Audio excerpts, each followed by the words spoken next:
نفس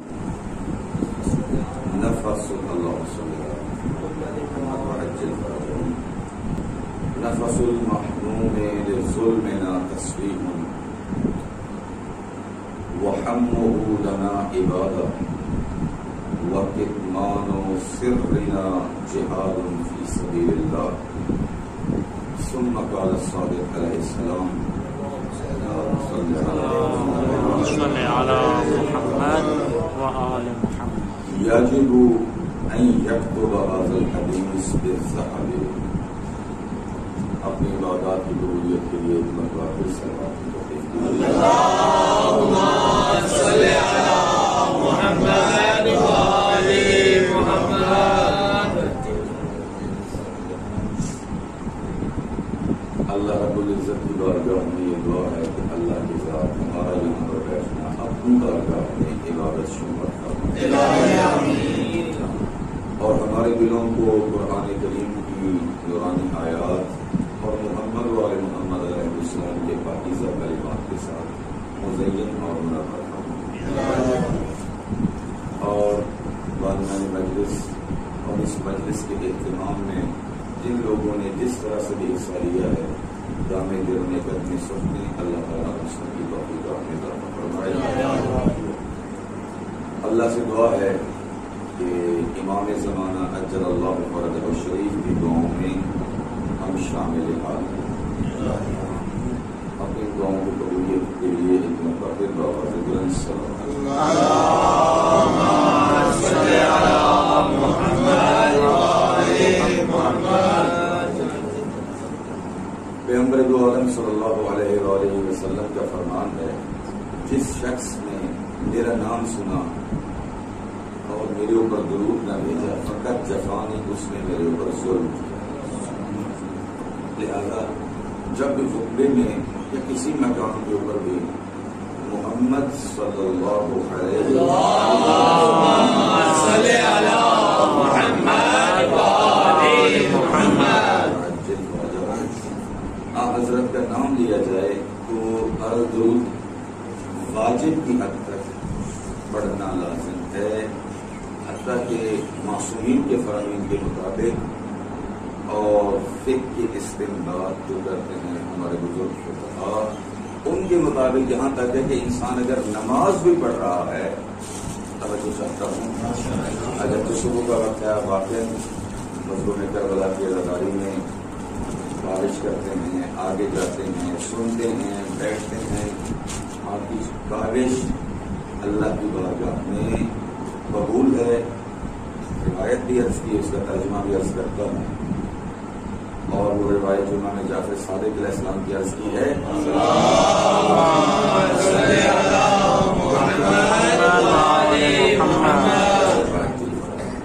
اس روایت کو بتانے کے بعد بعض مرتبہ ہم حدیث کہتے ہیں اس کے بعد کہتے ہیں یہ روایت اتنی عظیم ہے حدیث اتنی عظیم ہے اس کو سونے کے ساتھ لکھا جائے.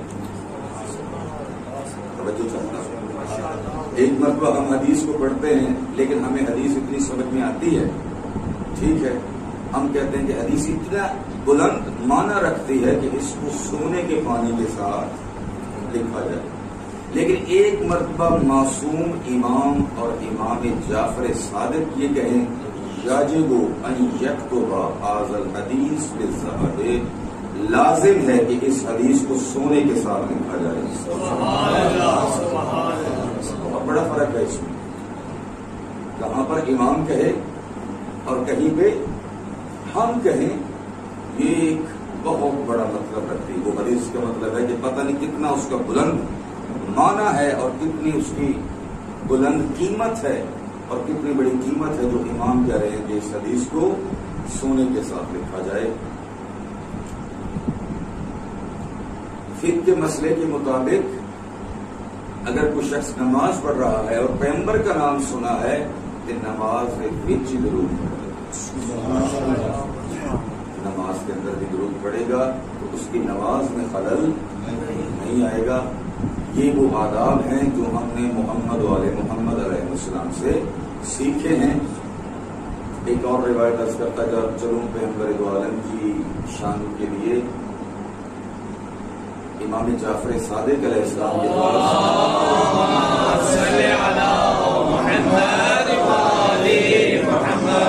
اور یہ روایت شیعہ سنی دونوں کتابوں میں موجود ہے.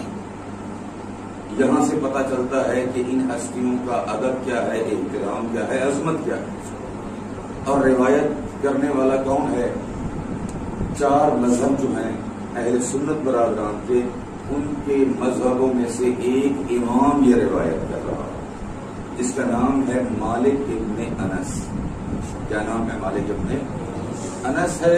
مالکی مذہب کے امام ہیں اور یہ کہتے ہیں کہ میں علم لینے کے لیے امام صادق کی خدمت میں جایا کرتا تھا. سبحان اللہ، سبحان اللہ. توجہ تو ہے نا میرے بزرگ؟ ماشاءاللہ. میں علم لینے کے لیے کن کے پاس جایا کرتا تھا؟ امام جعفر صادق علیہ السلام کے پاس جایا کرتا تھا. تو یہاں پر ہم ایک جملہ کہنے کا حق رکھتے ہیں، البتہ قرآن کے مطابق.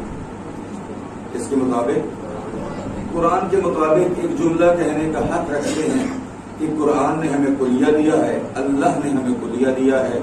لا یستوی الذین یعلمون والذین لا یعلمون. جاننے والے اور نہ جاننے والے کبھی برابر نہیں ہو سکتے. صاحب علم اور جس کے پاس علم نہیں ہے وہ کبھی برابر نہیں ہو سکتے. یہ اللہ نے قانون دیا ہے. تو ہم بھی تو اسی وجہ سے کہتے ہیں علم دینے والے کوئی اور ہیں، علم لینے والے اور ہیں. سبحان اللہ، سبحان اللہ. علم لینے والا علم دینے والے کے برابر نہیں ہو سکتا. جو علم کی خیرات لے رہا ہے وہ علم کا فقیر کہلائے گا، اور جو علم دینے والا ہے وہ علم کا سخی کہلائے گا. سبحان اللہ، سبحان اللہ. محمد والے محمد کے ساتھ اللہم صلی علی محمد وعلی محمد.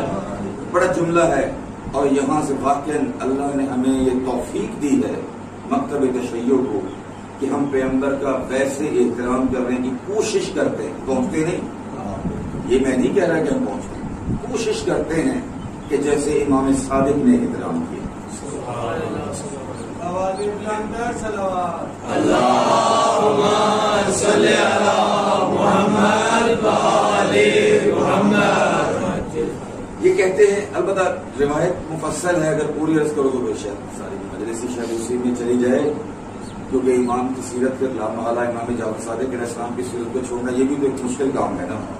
ٹھیک ہے، کیونکہ سارے ہمارے امام ہیں، سارے نور واحد ہیں. اولنا محمد، اوسطنا محمد، آخرنا محمد، وکلنا محمد. اللہم صلی علی محمد وعلی محمد.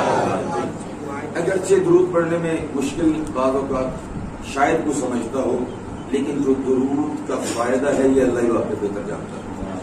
حقیقت ہے، یہ حقیقت ہے، اس میں کوئی شک شبہ نہیں. درود کے بارے میں جتنی فضیلت بتائی جائے وہ کم ہے. اور جیسے محفل درود کے ساتھ نورانی ہوتی ہے ویسے کسی اور چیز کے ساتھ نہیں ہوتی. سبحان اللہ. آیت اللہ بہجت جیسی شخصیت کہ جن کو اللہ نے باطنی آنکھیں دی تھیں، ان کی آنکھیں روشن تھی. آپ کے پاس وہ کلپ بھی شاید پہنچ چکا ہے شاید اردو ترجمے کے ساتھ، جہاں پہ ان سے پوچھا گیا، کسی شخص نے یہ کہا کہ آغا صاحب ہمارا کیا کہتے ہیں نیکی کو بہت کم دل کرتا ہے، برائی کی طرف دل زیادہ جاتا ہے. توجہ ہے میری طرف؟ ہمارا دل کس طرف جاتا ہے؟ برائی کی طرف زیادہ جاتا ہے، نیکی کی طرف نہیں جاتا. جیسا کہ آج کل کا ماحول ہے، عالمی میڈیا ہے، مشکلات ہیں، سب طرح کی شیطان کی سازشیں ہمارے اوپر آئی ہوئی ہیں. تو ہم کیا کریں اس کے لیے؟ انہوں نے کہا کثرت کے ساتھ درود پڑھو. اللہم صلی علی محمد وعلی محمد. پھر ان سے پوچھا گیا کہ بعض اوقات انسانی زندگی میں کچھ ایسے مرحلے آتے ہیں جہاں پر اس کو پتہ نہیں چلتا کہ صحیح کیا ہے اور غلط کیا ہے. نہیں ایسی بات. ہم جو بعض فیصلے کرتے ہیں اسی وجہ سے کرتے ہیں، ہمیں پتہ ہی نہیں ہوتا کہ بہتر کیا ہے اور بہتر کیا نہیں کیا ہے. کیونکہ لامحالہ ہزار باتیں ہوتے سمجھ نہیں آتی کہ اس میں حقیقت کیا ہے اور کون سی چیز حقیقت نہیں ہے، یا یہ پتہ نہیں چلتا حق کیا ہے باطل کیا ہے. ہم کیا کریں؟ آپ نے فرمایا کثرت کے ساتھ درود پڑھا. سبحان اللہ. اللہم صلی علی محمد وعلی محمد. پڑھنے کے ساتھ راستے کھل جائیں گے، پتہ چل جائے گا کہ بہتر میرے لیے کیا ہے، کون سا فیصلہ میرے لیے بہتر ہے۔ تو عرض خدمت ہے، مالک ابن انس آئے، کہتے ہیں کہ میں جب بھی امام کے پاس جاتا تھا، کیونکہ امام بھی کلاس کا طالب علم سی میں، امام کی کلاس کا میں طالب علم تھا، تو امام بڑی میری عزت کرتے تھے، اور مولا ہمیشہ کالا کالا رسول اللہ فرماتے تھے، کالا کالا رسول اللہ کہ رسول پاک صلی اللہ علیہ وآلہ وسلم نے فرمایا۔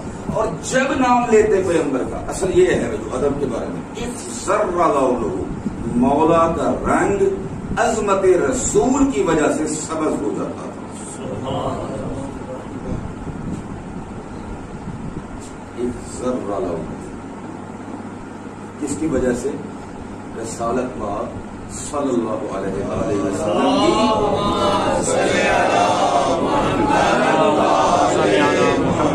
بڑی عجیب روایت ہے، سمجھیں گے تو عرصہ لگے گا، میں اپنے کی بات کر رہا ہوں، آپ کے لیے نہیں، کہ رنگ آپ کا کیا ہو جاتا تھا؟ سبز ہو جاتا تھا، زرد ہو جاتا تھا، کہ اس قدر عظمت تھی رسالت پاک صلی اللہ علیہ وآلہ وسلم کی۔ اور یہ ایک حقیقت ہے، جتنی کسی کی عظمت ہوتی ہے اتنی ہی اس کی اطاعت ہوتی ہے۔ توجہ تو ہے نا میری طرف؟ نعرہ تکبیر، اللہ اکبر، رسالت یا رسول اللہ، نعرہ حیدری، نعرہ بلند صلوات، اللہم صلی علی محمد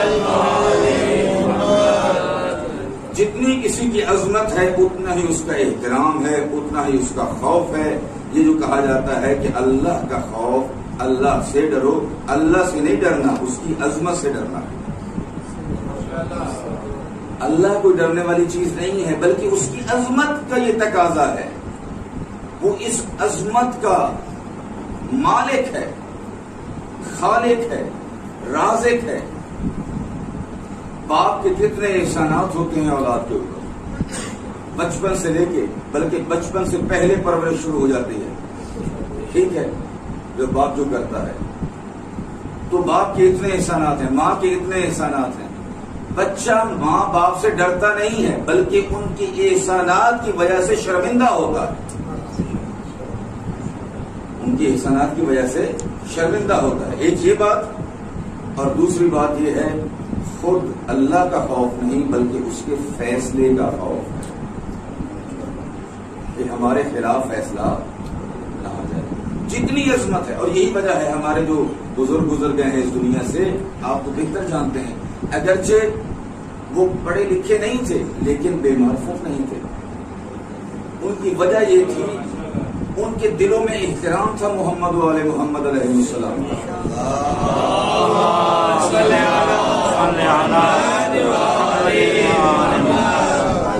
احترام تھا، وہی احترام ان کو ایمان کے ساتھ دنیا سے لے گیا۔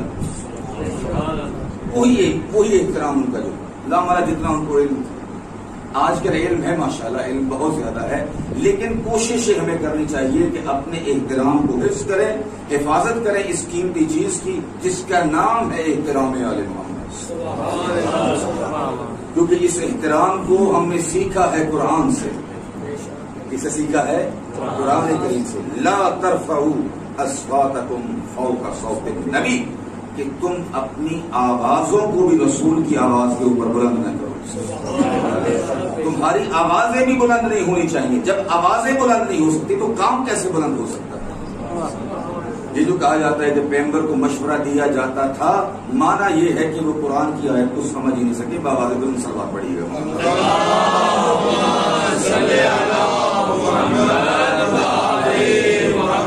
اور پھر قرآن کریم میں ارشاد ہوتا ہے جیسے تم خود ایک دوسرے کو پکارتے ہو،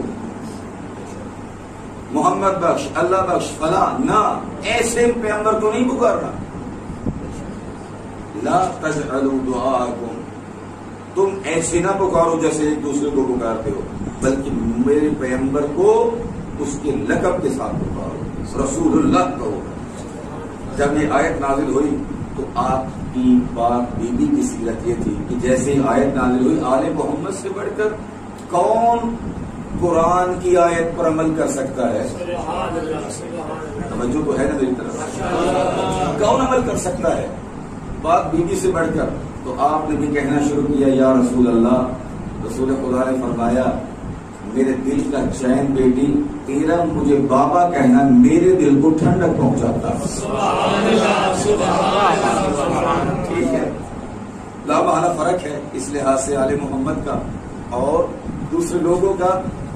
اور ایک نقطہ اور امام جعفر صادق علیہ السلام کی سیرت کا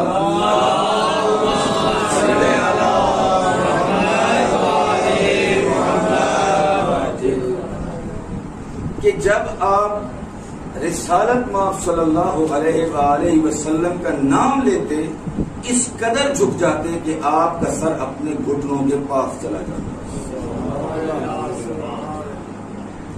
اللہ اکبر، کیا عظمت ہے سرور دو عالم صلی اللہ علیہ وآلہ وسلم.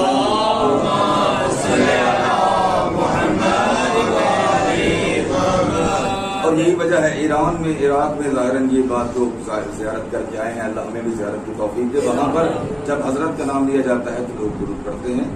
تو یہ احترام ہم نے قرآن سے سیکھا ہے. ہم نے یہ احترام محمد و آل محمد علیہ السلام کے ساتھ سیکھا ہے اور کسی سے نہیں سیکھا. قرآن کی آیت کا ترجمہ عرض کرنا چاہتا ہوں تاکہ بات بہت زیادہ آگے نہ چلی جائے. قرآن کریم فرماتا ہوا نظر آتا ہے مشرکوں کی سازشوں کے متعلق لا تسمعوا لهذا القرآن والغوا فیہ لعلکم تغلبون. یہاں پر اللہ نے مشرکوں کی اور بلکہ دین کے دشمنوں کی بہت بڑی سازش کے متعلق فرمایا ہے. وہ یہ کہتے ہوئے نظر آتے ہیں اپنے ساتھیوں سے، معاشرے کے لوگوں سے. توجہ چاہتا ہوں معاشرے کے جتنے لوگ ہیں سب کو یہ کہتے ہوئے نظر آتے ہیں لا تسمعوا لهذا القرآن، اس قرآن کو نہ سننا، اس قرآن کو نہ سننا. والغوا فیہ، اور شور مچاؤ. اور کیا کرو؟ شور جتنا کر سکتے ہو کرو. پہلی تو بات یہ ہے کہ لوگوں کو اپنی زبان کے ساتھ کوشش کرتے ہیں کوئی قرآن نہ سنے. اگر زحمت نہ کرے تھوڑا سا آگے تشریف لے آئیے گا پیچھے والوں کے لیے.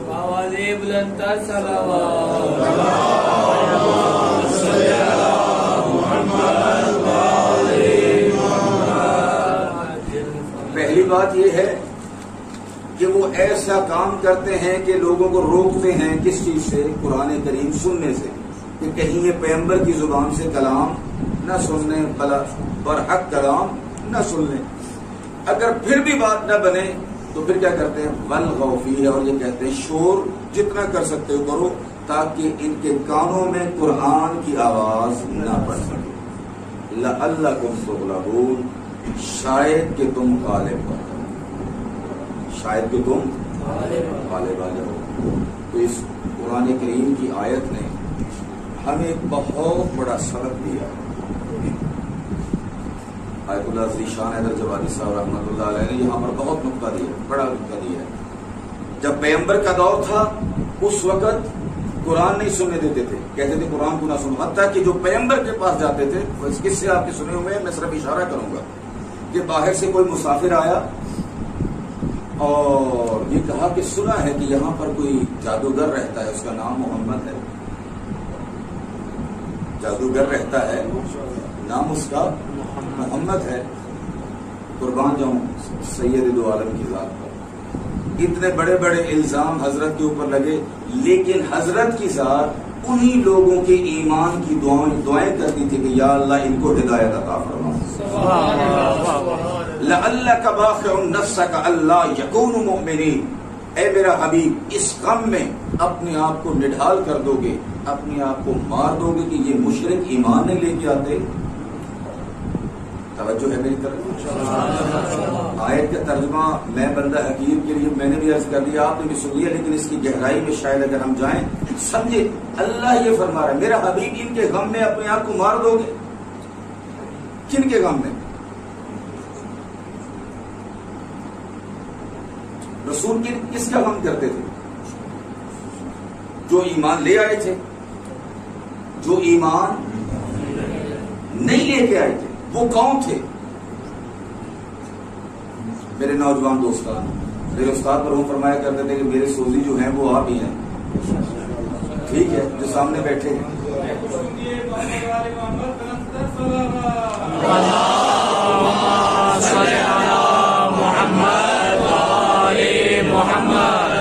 کون تھے جس کے ایمان کے لیے رسول پریشان تھا؟ کون تھے جس کے لیے رسول دعا کر رہا تھا؟ کون تھے جس کے لیے رسول نے ڈھال رہا؟ یہ وہی تھے جو رسول کو پتھر مارتے تھے. یہ وہی تھے جو جس رسول کے لیے جو کانٹے بچھاتے تھے. یہ وہی تھے جس کو جو رسول کو جادوگر کہتے تھے. یہ وہی تھے جو رسول کو کاہن کہتے تھے. یہ وہی تھے جو رسول کو نعوذ باللہ من ذالک یہ کہتے تھے کہ یہ بہکا ہوا ہے. رسول انہی کے لیے چاہتے تھے اے کاش یہ ہدایت کے اوپر آ جائے. جب رسول خدا کا وہ رحمت والا دل, جتنی جتنی رحمت ہوتی ہے اتنا اتنا دل وسیع ہوتا ہے. توجہ ہے بزرگان محترم, جتنا جتنی رحمت اور جتنا جتنا دل نرم ہوگا اتنی اتنی اس کی وسعت ہوگی. ہماری وسعت اپنے تک ہے. یا اللہ میرے گھر والے میں ہدایت آ جائے, یا اللہ میرے کنبے میں ہدایت آ جائے, یا اللہ میرے مذہب والوں کو ہدایت آ جائے. لیکن رسول پوری کائنات کی ہدایت چاہتے تھے, جس میں فقط انسان شامل نہیں بلکہ جنات بھی شامل ہیں. اور حتیٰ کہ وہی نہیں چاہتے تھے بلکہ ان کے وجود نور کے جو ٹکڑے ہیں وہ بھی یہی چاہتے ہیں. اسی وجہ سے ہم پڑھتے ہیں السلام علیکہ یا امام الانس والجان, کہ آپ انسانوں کی ہدایت کے لیے فقط نہیں بلکہ آپ تو وہ ہے جو جنات کی بھی ہدایت کرتے ہوئے نظر آتے ہیں. جنات کی بھی ہدایت کرتے ہوئے نظر آتے ہیں. اور مولا علی علیہ السلام کے پاس کیا کہتے ہیں کہ آپ جانتے ہیں جو زیارت کے اوپر گئے ہیں مولا علی علیہ السلام کو, جو مسجد کوفہ ہے اس ایک دروازے کا نام ہے باب ثعبان. باب ثعبان اس کا واقعہ البتہ میں بہت مختصر جا رہا ہوں. مولا علی خطبہ دے رہے تھے, اچانک صحابہ نے دوڑ لگا دی, کچھ ادھر کوئی ادھر. کیا ہوا؟ کوئی بہت بڑا اژدہا ہے جو اندر داخل ہو رہا تھا. بہت بڑا اژدہا ہے جو داخل ہو رہا تھا. اور مولا علی علیہ السلام کے پاس گیا اور مولا علی کے کان کے پاس جا کر اس نے منہ لگا دیا. بات تو سمجھ میں آ رہی ہے نا؟ صحابوں کی ہسٹری بار میں نہیں عرض کر سکتا, اتنا ہی کافی ہے. تو کیونکہ اشارہ کرنا بھی مناسب نہیں ہے. مولا جب اس نے اپنی بات کی جو بھی تھی, کیونکہ امام وہ ہوتا ہے جو کائنات کی ہر مخلوق کی زبان کو جانتا ہو. بات کر کے چلا گیا. اصحاب نے پوچھا یا علی یہ کیا تھا؟ مولا نے فرمایا یہ کوئی جن تھا, اس کے قبیلے میں کوئی جھگڑا ہو گیا تھا, اس جھگڑے کا حل پوچھنے آیا تھا.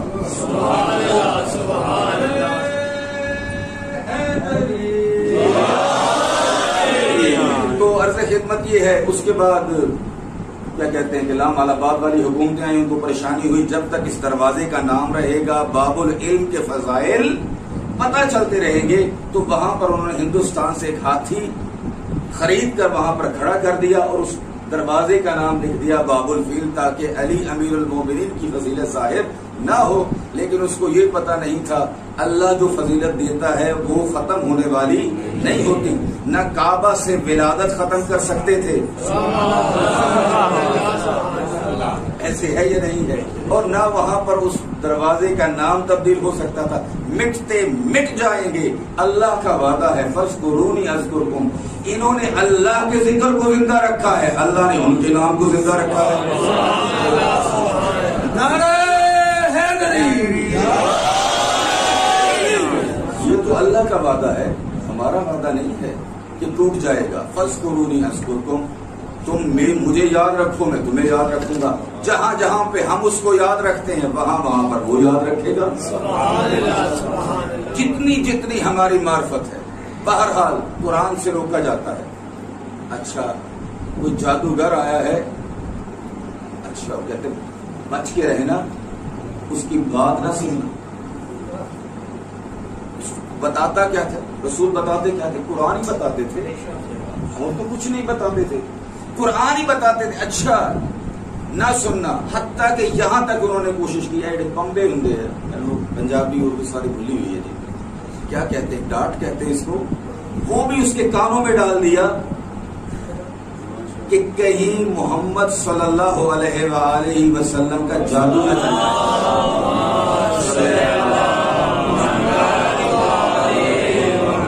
جادو نہ چل جائے۔ بہرحال یہ گیا پہ اس کے دل میں ایک تڑپ تھی کہ اللہ بہتر جانتا یہ ہے کون جس سے یہ ڈر رہے ہیں۔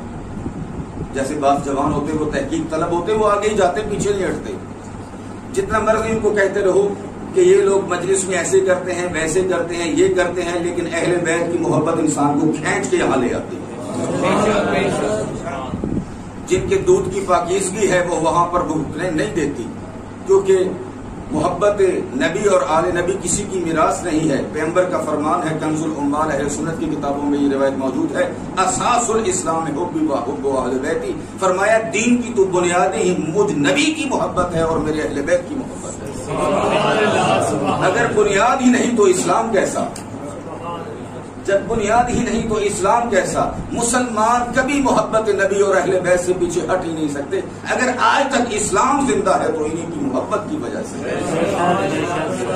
تو بہرحال اس کے دل میں تڑپ تھی، رسول پاک کے پاس گیا، رسول پاک نے چند آیتیں تلاوت کی تو وہ مسلمان ہو گیا، کلمہ حق پڑھتا ہوا واپس آیا۔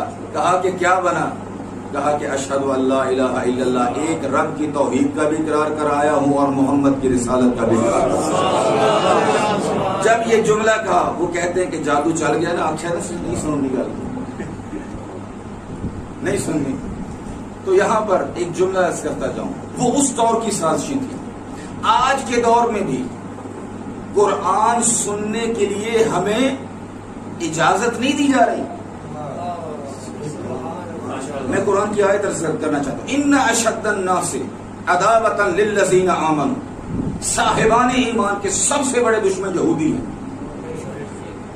توجہ چاہتا ہوں اس طرح، کفر چاہتا ہے کہ ہماری نوجوان نسل قرآن کے پاس جائے، توجہ ہے، کفر اس دور میں چاہتا تھا۔ اگر چاہتا تو پیغمبر کے مقابلے میں کیوں آتا؟ پیغمبر کے مقابلے میں مشرک بھی آئے، پیغمبر کے مقابل میں عیسائی بھی آئے۔ ہم یہ کہتے ہیں کہ مباہلے والے پیچھے ہٹ گئے، مسلمان نہیں ہوئے۔ سمجھ آ رہی ہے میری بات؟ حتیٰ کہ انہوں نے یہ والی بات کی کہ ہم ایسے چہرے دیکھ رہے ہیں، اگر یہ دعا کریں تو پہاڑ بھی اپنی جگہ کو چھوڑ دیں۔ اس عظمت کو دیکھا ہے لیکن اعتراف نہیں کیا کہ محمد رسول ہے۔ ٹھیک ہے، اور یہودی بھی ایسے ہی ہے، یہودیوں کے بارے اچھا وہ خاموش ہو گئے۔ آج تک سازشیں چل رہی ہیں، اور اگر انسان سازشوں کی طرف متوجہ نہ ہو تو پھر سازش کا توڑ نہیں کر سکتا۔ توجہ چاہتا ہوں اپنی نوجوان نسل کے لیے جملہ دیتا ہے، اگر آپ کو پتہ ہی نہیں ہے کہ شیطان ہمارے خلاف کرتا کیا ہے، اسی وجہ سے بسم اللہ بعد میں ہے، اعوذ باللہ پہلے ہے۔ توجہ تو ہے نا آپ کی؟ شیطان سے پناہ پہلے ہوگی تو بسم اللہ تک پہنچیں گے، اور بقول آپ کے اور ہمارے کہ بسم اللہ کا نقطہ مولا علی ہے، مولا علی تک اس وقت پہنچیں گے جب اس شیطان ابلیس سے جان چھڑائیں گے۔ سازشیں سمجھنے والی ہیں۔ اس دور میں بھی ہمیں قرآن کے نزدیک نہیں جانے دیا جاتا تھا، اور آج کا بھی یہی کام ہے۔ کبھی ایسی کتابیں جن کا کوئی قرآن سے تعلق نہیں، کبھی ہم اس کو پڑھ کر اپنا وقت ضائع کرتے ہیں، اور کبھی ہمیں یہ جو دی گئی ہے ٹیکنالوجی، اس کے فائدے کو نہیں سمجھتے، اس کے نقصانات کو زیادہ سمجھتے ہیں۔ اس کے فائدے کو ہم نہیں لیتے بلکہ نقصانات کو زیادہ لیتے ہیں، اور ایسے ایسے کام ہو رہے ہیں۔ ہمارے جوانوں کا اکثر وقت کس میں ضائع ہوتا ہے؟ فضول باتوں میں ضائع ہوتا ہے۔ شیطان کس طرح سے وقت ضائع کرتا ہے؟ میں تیزی سے مثال، وقت بہت کم ہے۔ کوئی شخص بہت بڑی عظمت کا مالک تھا، عالم تھے، عارف تھے، تو ان کے پاس شیطان گیا تو اس نے شیطان سے پوچھا کہ یہ بتاؤ تم میرا وقت کیسے ضائع کرتے ہو؟ توجہ تو ہے نا میری طرف، کہ تم لوگوں کو کیسے فریب دیتے ہو؟ اس نے کہا چھوڑیں اس بات کو جی، آپ ایسا کریں اس مسئلے کا جواب دیں۔ بیٹھے جی، اس مسئلے کا جواب دو جی۔ اچھا عالم دین نے فوراً اس کا جواب دیا. شیطان کہنے لگا جناب یہ آپ کا جواب صحیح نہیں ہے، بلکہ اس مسئلے کا جواب یہ ہے، اس مسئلے کا جواب یہ ہے. اچھا، عالم نے پھر جواب دیا. پھر شیطان نے اس کا پھر کہا کہ نہیں، اس میں یہ اعتراض ہے، یہ تو آپ کا جواب ٹھیک نہیں ہے. مقصد کرتا ہوں سوال و جواب، سوال و جواب، سوال و جواب.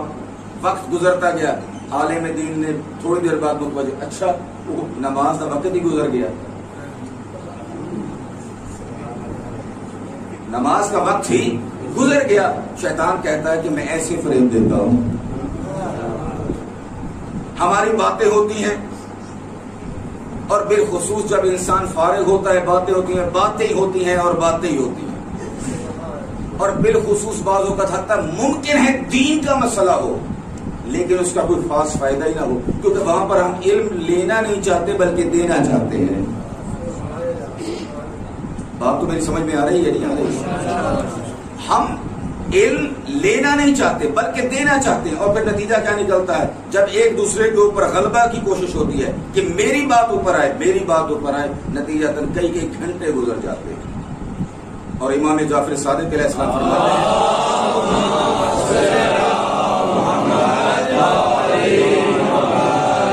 میرے لیے بھی سبق کو کہ میں بھی اس درس کا ادنا سا طالب علم. فرمایا طالب علم جو ہے، جو علم کا طالب ہے، وہ کبھی مجادلہ نہیں کرتا، وہ کبھی جھگڑا نہیں کرتا. وہ یہ چاہتا ہے کہ میں علم لوں. علم میں بحث کرتا ہے لیکن غلبے کے لیے نہیں کرتا. ہم سب اس کی بارگاہ کے طالب علم. ہمیں وہ سازشیں سمجھنی چاہیے. کیا وجہ ہے کہ ہم قرآن سے تمسک نہیں کر پا رہے؟ اور مولا علی علیہ السلام ارشاد فرماتے ہیں،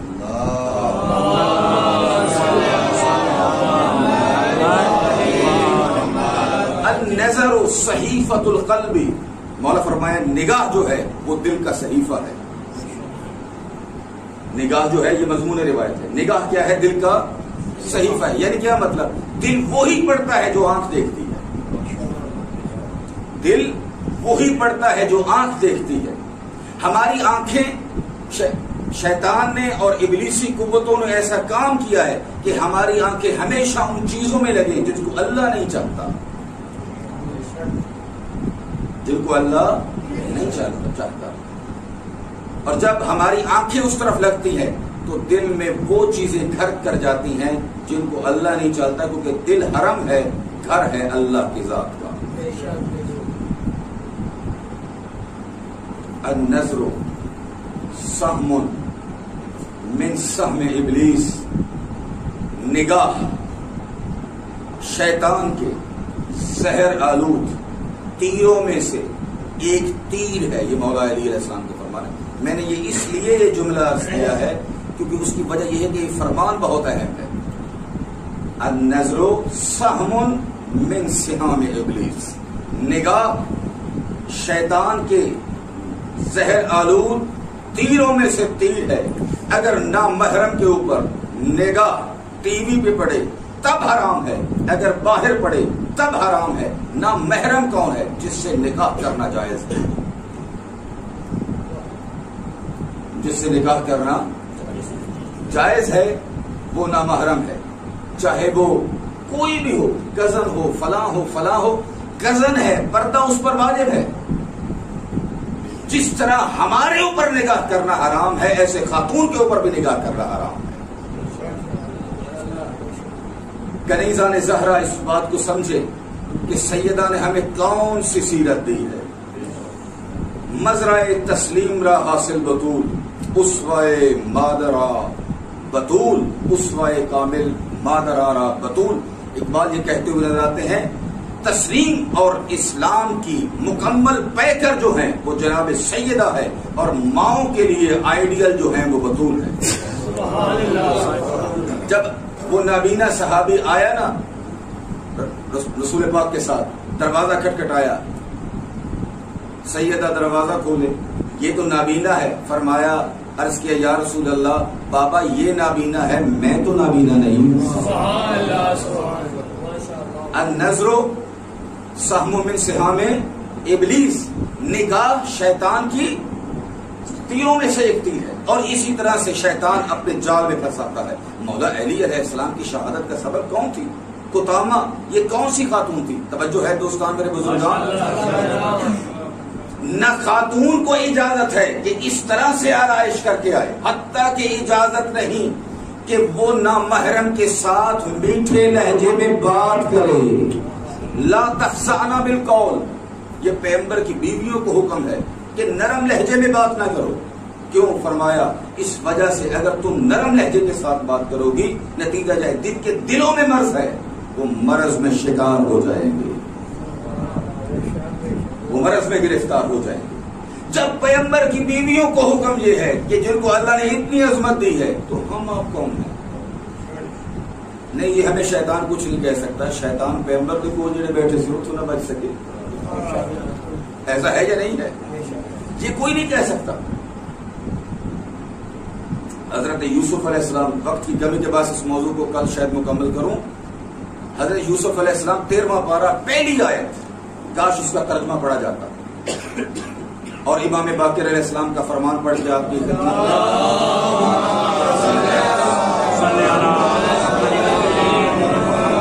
ما عبد اللہ بشیء افضل من عفت بطن و فرج، فرمایا اللہ کی سب سے افضل، سب سے عظیم کوئی عبادت ہی نہیں ہوئی کہ جو پیٹ کو حرام سے بچانے سے بہتر ہو،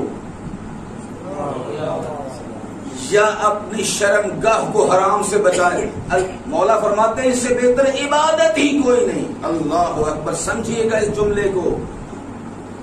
نماز پہ عبادت ہے، روزہ عبادت ہے، زیارت عاشورہ عبادت ہے، جتنی عبادتیں ہیں خاک میں مل جائیں گی اگر پیٹ پاک سے پاک نہیں ہے اور ناپاک چیزوں سے یہ خالی نہیں ہے، اور اگر شرمگاہ کی حفاظت نہیں ہے۔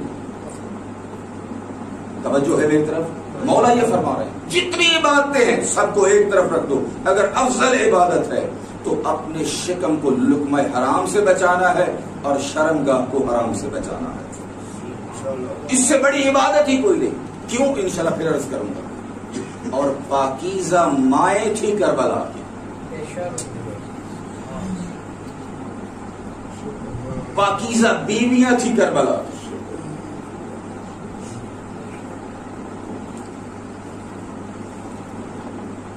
بہترین بیوی وہ ہے جس کے لیے جناب سیدہ نے اپنی سیرت کو دکھایا۔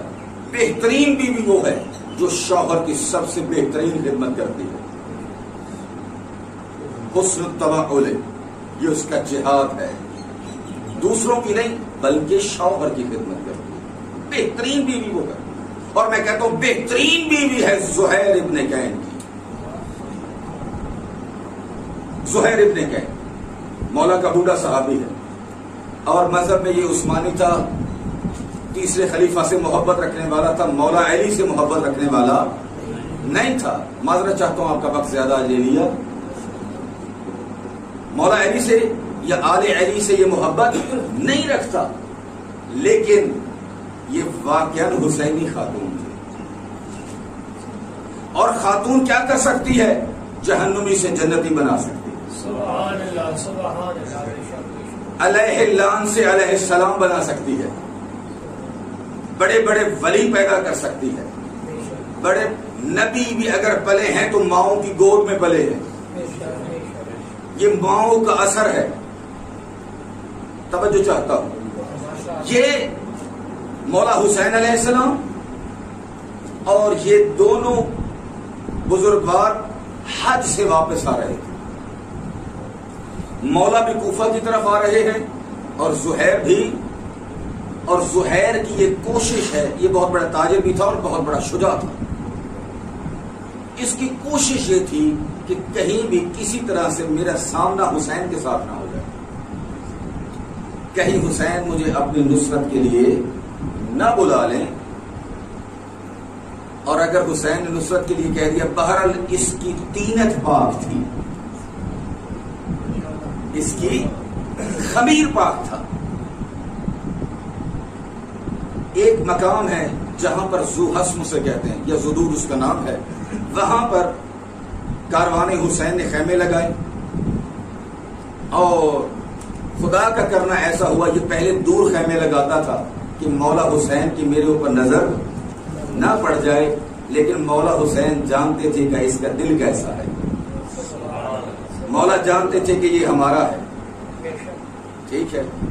اس نے بھی خیمہ لگایا، دسترخوان لگا ہوا تھا، ادھر سے حسین علیہ السلام کا پیغام رسان آ گیا۔ اب اس نے لقمہ لینے ہی لگا تھا کہ آواز آئی کہ حسین کا پیغام رساں آیا۔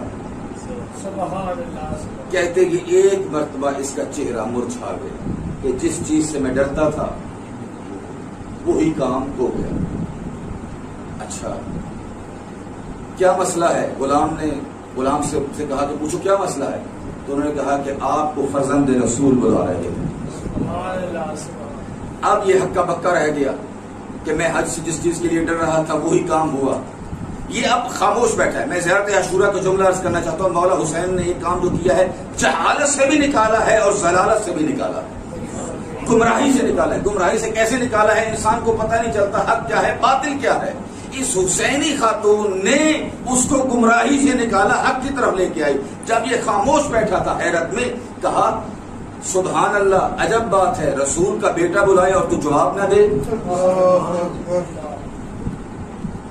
زہرا کا بیٹا بلائے اور تو جواب نہ دے، کم از کم جا کے بات تو سنو زہرا کے بیٹے کی، کیا ہے رسول کے بیٹے کے پاس۔ اور روایت کے جملے ہیں، جب گیا تھا تو پریشان آیا تھا، جب آیا ہے تو حشاش بشاش آیا، خوش و خرم نظر آیا۔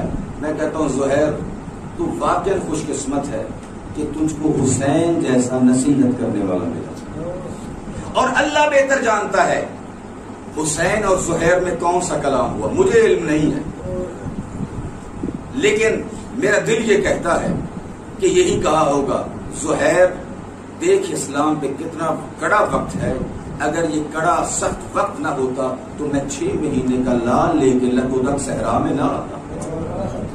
یقیناً یہی کہا ہوگا زہیر اگر اسلام پہ اتنی عظیم مشکل نہ ہوتی تو میں زہرا کی بیٹیوں کو یہاں لے کے کیوں آتا۔ یقیناً یہی کہا ہوگا زہیر اسلام پہ بہت بڑی مشکل ہے جو میرے خون کے بغیر تکمیل نہیں ہوتی، اور زہیر بھی تو ایک قرآن رکھتا تھا، قرآن کو سمجھتا تھا۔ اللہ نے اس کو ایسا دل عطا فرمایا، فرزند رسول کے عشق اور محبت میں گرفتار ہوا اور آیا واپس اور کہا کہ اے بی بی اب میں جو آ گیا مجھے شہادت کی خبر مل گئی ہے، اب تم جانو تمہارا کام جانو، تم ہماری بیوی ہو، میں سب کچھ تجھے بخشتا ہوں، میں تمہیں طلاق دیتا ہوں، میرے بعد تم کسی مصیبت میں مبتلا نہ ہو۔ یہ جملہ یہ بتاتا ہے کہ مولا حسین بتا چکے تھے زہیر میری شہادت کے بعد میری بہنیں اسیر ہوں گی، زینب و کلثوم کے ہاتھوں میں رسن پہنائے جائیں گے، میری سکینہ کو تماچے لگیں گے، اور اصحاب کی بیویوں کے ساتھ اور میری اہل بیت کے ساتھ جو کچھ ہوگا، انہوں نے بازاروں میں بھی جانا ہے، درباروں میں بھی جانا ہے۔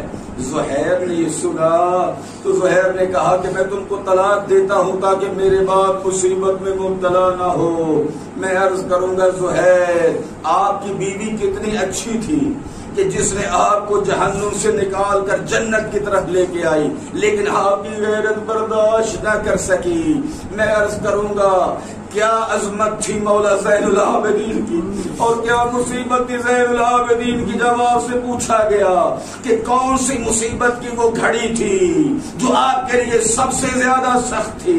مولا نے علی اکبر کی برچھی کو سخت نہیں کہا، عباس کے شانے کو کٹنے کو نہیں کہا، قاسم کی لاش کی پامالی کو نہیں کہا، بلکہ 3 مرتبہ کہا الشام الشام الشام، ماتم حسین۔